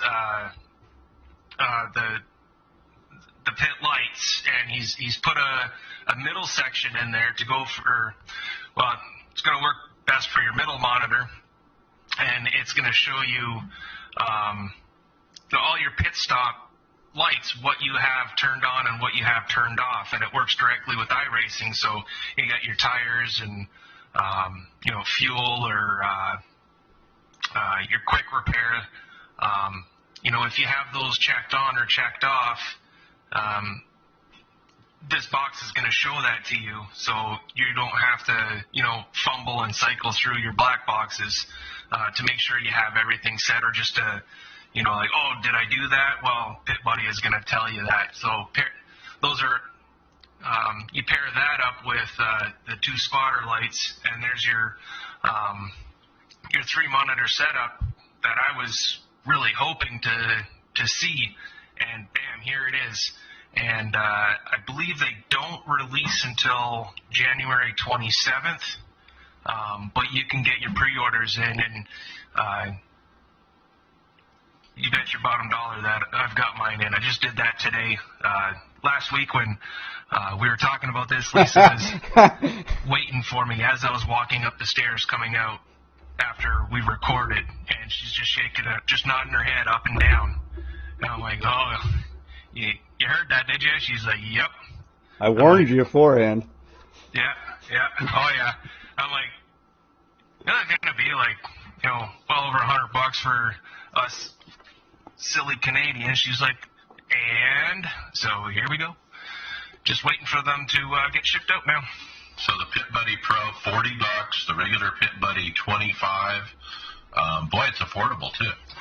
Tony, that is 3D printed there, right? That's what that looks like. It's 3D printed plastics. Yeah. It's all 3D printed. I have an idea that I want to run by Scott. I'm gonna have to get a hold of him and see if what he thinks of it. Yeah, this thing is pretty cool. It's kind of neat that Tony was looking for such a thing, and boom, Scott was putting one out, and there it is. And you bought one, so you might be the first one to buy it. I don't know. Well, it said my order number was like 209, so I don't know if that was for these things or if that's some other crazy number he's got going. I'm in line. I got my hand up, so we're good. Okay. It's such a simple device, but it could really help you out when you're going into the pits to see what you have checked on and off. It's a really cool idea. Well, with the pit lights, with the VR stuff, before I had a chance to use them, I was kind of balking at the price, right? Because the exchange rate, getting it up here, that part kind of sucks. But that old saying, if I knew now, or if I knew then what I know now, I would not even question it. I just bought it. It was so helpful. I don't know how I could do it without it anymore.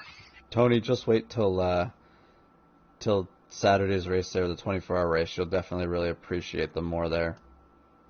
With the traffic, oh yeah. It just helps you out. Like when you're driving for those stints, your brain starts going into you get into a groove, but sometimes you forget some things. The lights remind you of what you're doing sometimes. Right, you forget to look at the mirror is what happens, and you're not watching the mirror right, and they come up on you, and they're on top of you before you know it. But those lights will give you that heads up, huh? Well, and the other thing is in those GT cars or the LMPs or anything, there is blind spots. So with the outside and inside light, it helps you a lot more too, because the spotter's not completely accurate to where the car is on the track trying to get by you.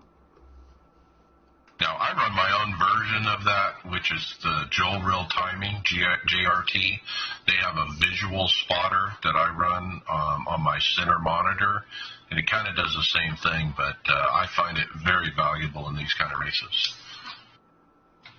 Final hardware topic, we're going to do the button boxes from the Crazy Vet Fam.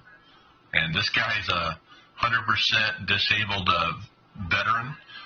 And he makes these button boxes and iFlag, $50. He can do customs and so forth. I found this guy on Facebook, and a lot of people were, hitting him up for orders, and he's trying to get something off the ground. So I said, hey, send me your information. We'll talk about it on the show. So he's got a Facebook page. It's Crazy Vet Fam, and they're pretty simple button boxes, guys. Colors, one style of button, simple.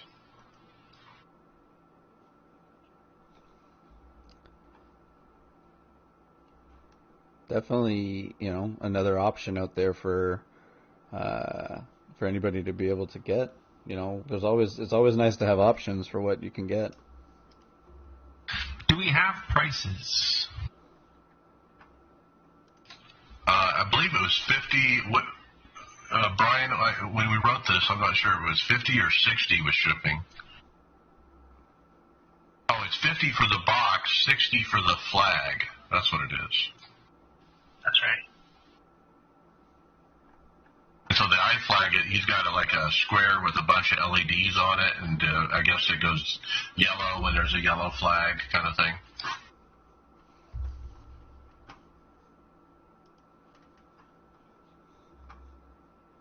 You can't really find button boxes for $50 or less, so that's about the right price. So.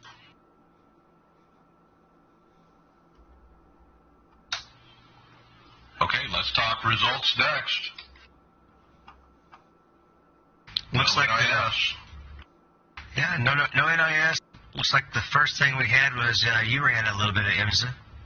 I did. I mentioned I ran a practice race today. It was P16 out of 22 in my class. I had a best lap of 1:44.1. I had a great start. I gained 7 spots on the start, and then got punted in turn 2 of lap 2. The guy just went into the back of me. I had nowhere to go, spun me around, put me clear to the back. My X's were pretty high. It was 15X out of 17 at the end. 8 of those were from incidents. The rest were just one-offs, usually in turn 2 or the bus stop.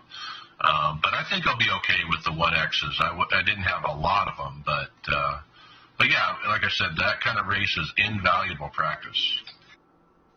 In the Euro Sprint series, they were actually at Daytona last week, and I spent most of the time running in the Ferrari to get ready for our majors race this last weekend. But I did jump in the 919 just for kicks a couple of times, and in the second race, I did snag a P1 in the 919. And also, Tom hit 3 wins in a row in the LMP2, getting ready for the 20 hours. Or 24 hours of Daytona. And that third win also put him at 100 total wins in iRacing. So wow. 98, 99 at 100? Yes.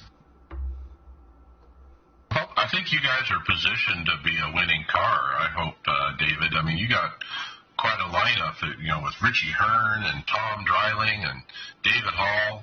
Who else? Me. Greg Hectus. I finished... that majors race that we did on the weekend too. I finished the 2.4. I finished 3rd in that race, and what they call it the sportsman class, right, David? That's the newer rookies for the starting out in the majors. But it was a good race, and it was a really good test to run the LMP2 car there, and get ready for this weekend. I'm really comfortable in that car. I haven't run the LMP2 up until this point, so to get a P3 and get out of there with no damage, nothing, and I ran the whole race on the set of tires I started on just to try and see. A bunch of the other guys that finished ahead of me did take tires in the middle of the race, so it kind of, it was just something I was trying just to see what it would do. I would always be way up ahead of them, and then just tires would just bring them back. But it was a good race, and I really can't wait to see what we can accomplish this weekend in the 24. Okay, and then I ran some Class A fixed at Texas, trying to get my iRating back up before the 500, and it determines which division I'm going to be in. It hasn't been going well, but the first race, P5, I actually led the most laps. I thought I had a chance at winning at one point during the race. By lap 10, though, I had moved from 14th to 1st. It was a long run to the end. I ran the tires off and faded a bit. In the race with me, Mike Ramos 4, he even told me, Ellis, you're going to run those tires off. And sure enough, he was right. I was trying to be careful, but I don't know. I ran the tires off getting up there from 14th to 1st and realized I got to qualify better. So I ran another race at Texas, P18. Yikes. I got caught up in the first caution. Someone hit the wall. I had nowhere to go. Then I wrecked in the final restart real bad when someone couldn't hold a line. So I tried again, P16, after starting 17th, got up to 4th. But then they told me I was blinking. I looked up and my quality was 100 on the left, 90 on the right. I let them say it like 2 or 3 times to me, and then I pulled up and let them go. And obviously couldn't get the track position back after I fell to the back of the pack. But I'm not going to, I don't want to risk getting protested for blinking. I'd rather give up the iRating, and so that's what I did. Greg mentioned his finish in the Pacific Majors. I also ran that race. I'm in the Pro Division. A lot of tough competition in there. I drove the GTE. Came in P12. I did have a problem with an LP2, and I showed the guys the video of this, who seemed to have the idea that you could go too wide in the bus stop. He thought it was just a safe move. And I just drove into the grass rather than turning down on him when he dove bomb from an outrageous distance. Otherwise, clean race. Probably would have gotten P10 instead of P12 if that hadn't happened. A lot of tough, fast guys in that league.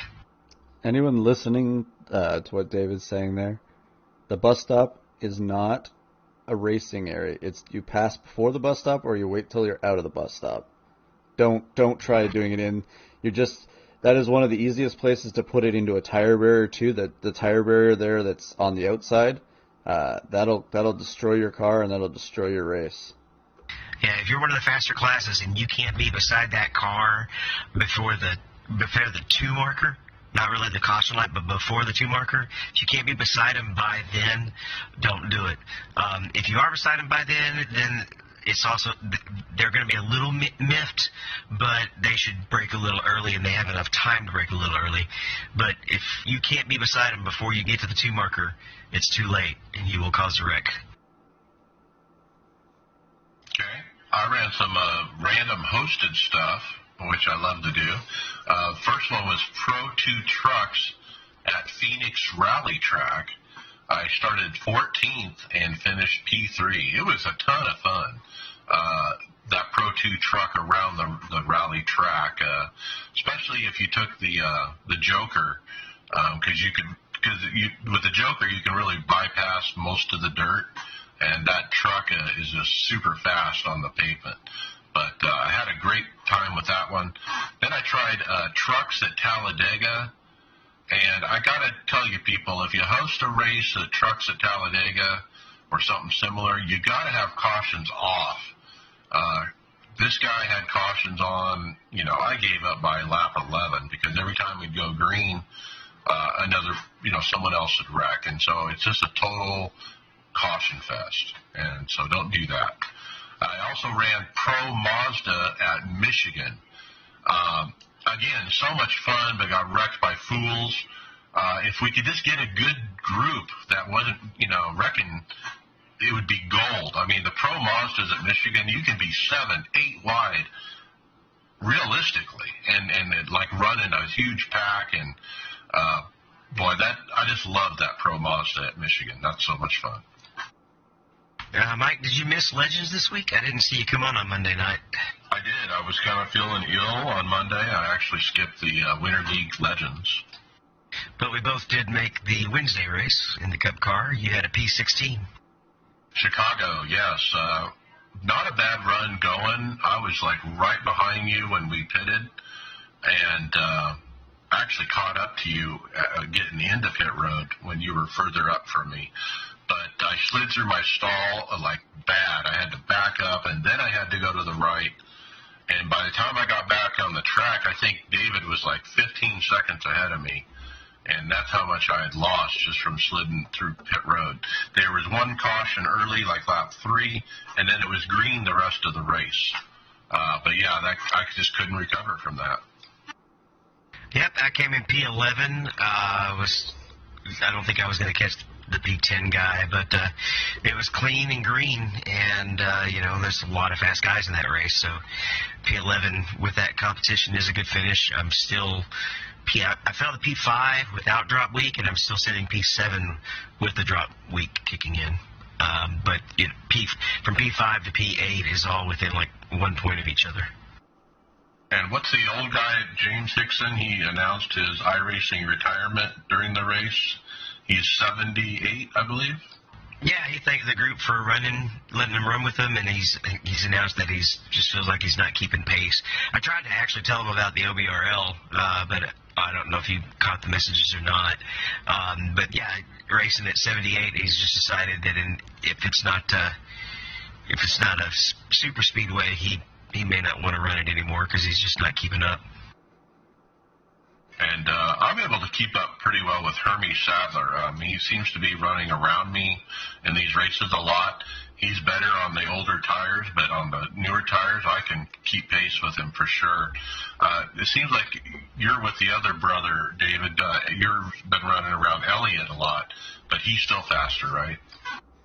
Elliott has the last couple of races has had a little bit more pace than me. He didn't finish his last one. I have no idea what happened to him, but he left about middle of the race with no caution coming out.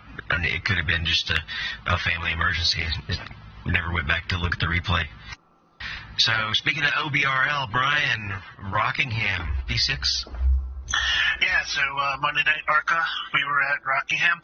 I started 5th. I actually was fairly quick, I believe. So after the first set of pit stops, I was still doing pretty solid. And coming out of the pits, I was too hard on the gas, spun and tapped the inside wall. I had to, I was sideways, so I had to restart everything. By the time I got back out on the track, I was actually a lap down, just behind the leaders. But I was able to keep pace with them through the next series of pit stops. So I had pretty good speed, but I just darn screwed up that pit exit, there was a lot of issues, I believe, in that race. Rockingham just tears up your tires. So if you don't protect your tires too well, it's really easy to get caught, just steamrolled by people with better tires. But I think I did fairly well. Other than that, I had probably an outside chance of a podium if I didn't do that. But it is what it is. It was still a good race, still fun racing. We'll just move on to next week. I think that's 2 weeks before the playoffs start in the ARCA series for the OBRL. And right now I'm sitting in 3rd place, so I'm sitting in pretty good shape. All right, and then what about the Aftermath Truck Series? I skipped that in lieu of Daytona practice, to be honest with you. So I was, there was just no way I was going to have time to do that race and get in the amount of practice for Daytona that I think I definitely need to keep from being that guy who destroys the race for everybody else. So that's a common theme, is everybody doesn't want to be that guy. Except most of us who've run them have been that guy. It happens to everybody. Just ask David and I our last 2 endurance races that are together with us. Both of us have made mistakes that have, cost us something, and it is what it is. It ends up being like that racing is supposed to be individual, but when you do these endurance things, it becomes a team thing. So you live by the sword, you die by the sword as a team. Yeah, and we can get repairs and get back out there, and you'll be surprised at what kind of finish you can get, even if you get wrecked. So you just got to stay in there and hang in it and get it done. Final thoughts, Brian McCubbin. Yes, I really want to thank Chase Rodman for coming out and talking some dirt track racing with us. He's a great guest to have. He's got a lot of information that he can put out about these series. It's kind of neat. He kind of broke some news on our show that he's going to be a full-time announcer with the World Outlaws. Man, how great is that? It's one of those deals. It's not too much different than a driver going from a sim driver to being in a real deal. So he's kind of doing it through the announcing way. And I'm really proud that he was able to do that through iRacing. And man, look forward to hearing from him on broadcast for World Outlaws. Yeah, I need to watch that finale next week for sure. That's going to be a heck of a race. See if Alex Bergeron can bring it home. All right, David Hall, final thoughts.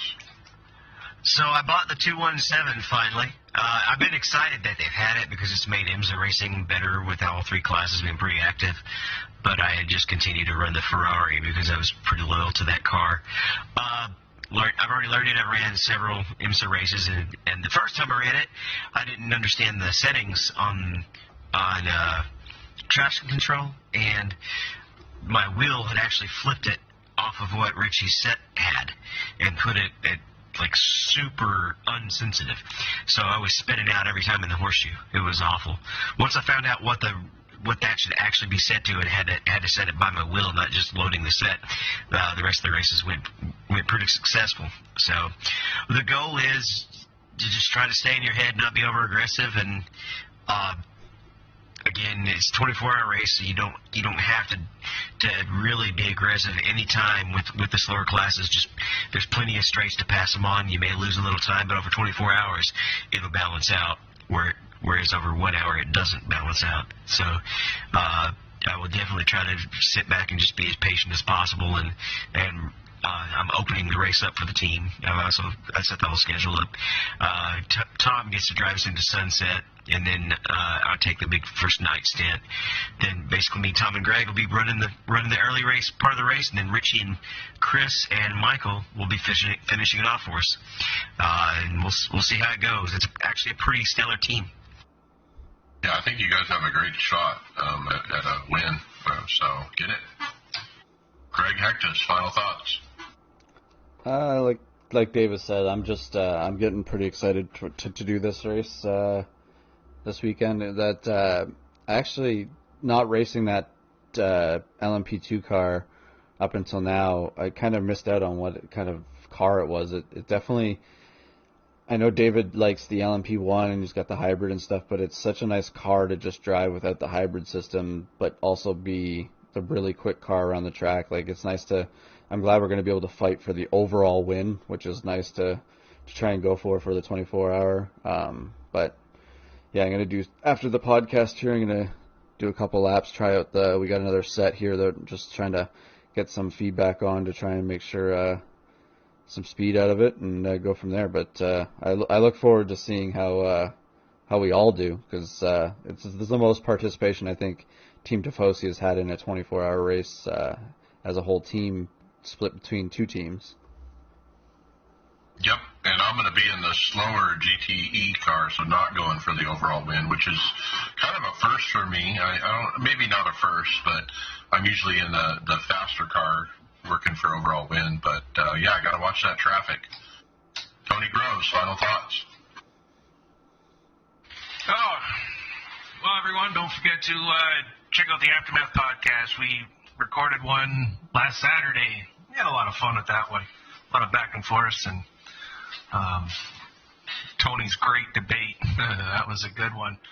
This Saturday, we are, all three of us from the Aftermath, along with, Brian, Mike, and Mr. Flowers, are all, doing the 24. But we are also calling the Ladies of iRacing race, and they're making their debut in the Cup car. And they have been logging a lot of practice hours trying to learn this car. The track is going to be at Charlotte, so they have, lots of experience at Charlotte, but a whole new car. Three of us joined into practice with them a couple weeks ago, and just to help them out if they wanted, or just to kind of hang out with them, and that was a real fun experience. Those ladies are a lot of fun, and boy, oh boy, they can get real serious even in a practice. So we're looking forward to being able to call another race for them, and super excited to see them in the Cup cars and see what they bring to the table. Yep, and I'll be racing the 24-hour car while you guys are in the booth. Hopefully you won't be gone too long, and I'll do as many shifts as I need to while that race is going on. But I'm glad to be a part of it and see how it goes. We should be able to get her done in about 2 hours. They've definitely learned the lesson on not counting caution laps, so we won't be repeating that one again, I hope. Okay, my final thought, I guess I'm ready for the 24 hours. Ran a practice race, ran a practice. That's about all I got. Boy, I wasn't getting much faster either. I'm pretty much, a second and a half off pace, and that's where I've always been. But that's normal. Trying to get my oval iRating back is not really happening. I get one good race, but then I have 2 bad races, and it just wipes out everything I've gained. So I'm kind of having second thoughts now about running those cars that I probably shouldn't have been running and run my iRating into the ground. And not sure I'm going to recover for the division split at the Daytona 500, but that's okay. Maybe I'll be able to compete for the championship in maybe Division 3 or something like that. But looking forward to it. And with that, we'll see you on the track later.